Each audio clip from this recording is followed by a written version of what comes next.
کب تک ہم قرآن بغیر سمجھے سنتے رہیں گے اور پڑھتے رہیں گے؟ کب انڈرسٹینڈنگ آف قرآن کریں گے؟ میں نہیں کہتا، ہونا تو یہی چاہیے کہ مسلمان ہونے کی حیثیت سے مجھے اور آپ کو پورا قرآن ایک بار تو زندگی میں ہم نے ترجمہ اور تفسیر سے پڑھا ہوتا۔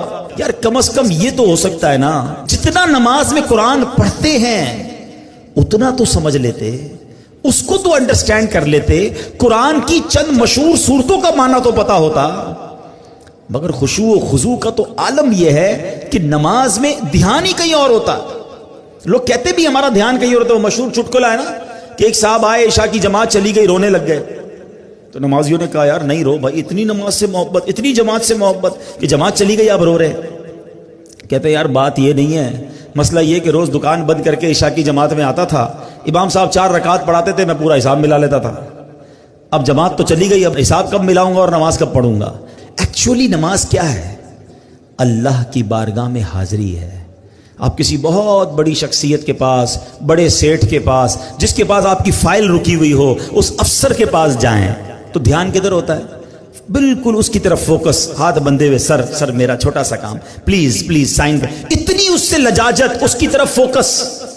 اور خدائے احکم الحاکمین کے دربار میں آنا ہے، دھیان کہیں اور ہے، سوچ کہیں اور ہے۔ خود سوچو، شرم آنی چاہیے۔ جس کا نماز میں دھیان کہیں اور ہوتا ہے اس کو خود ہی اپنے آپ سے شرم آنی چاہیے، اور یہ شرم ہی، یہ گلٹی ہی تمہیں دھیان دلا دے گی، تمہیں خشوع دلا دے گی۔ اور دوسری بات کہ آپ ایٹ لیسٹ کم از کم 30واں پارہ ترجمہ تفسیر سے 2-3 بار پڑھ لیں، جب پتہ چلے گا نا کہ آپ بات کیا کر رہے ہو۔ الحمدللہ رب العالمین الرحمن الرحیم مالک یوم الدین۔ اب آپ قرآن کے ساتھ ہوں گے، نور کے دریا میں تیر رہے ہوں گے، رحمان کی بات ہو رہی ہے، رحیم کی بات ہو رہی ہے، اب اللہ سے التجا ہو رہی ہے، ایاک نعبد و ایاک نستعین، اے اللہ ہم تیری ہی عبادت کرتے ہیں، تجھی سے مدد چاہتے ہیں، اب آگے چلیں گے، اے اللہ اس راستے پر چلا دے جو تیرے پسندیدہ بندوں کا راستہ ہے، اس راستے سے بچا لے جو تیرے غضب والوں کا راستہ ہے۔ اب جناب رحمت کی آیتیں آئیں گی، دل جھومنے لگے گا، عذاب کی آیتیں آئیں گی، آنسو بہنے لگیں گے۔ واللہ میری بات کو سمجھ لو، جس کو قرآن سمجھ آنے لگ گیا نا،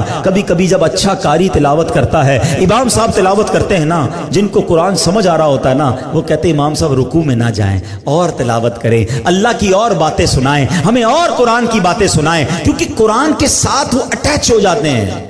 لیکن جس کو انڈرسٹینڈنگ ہی نہیں ہے اس کو کیا فائدہ ہوگا؟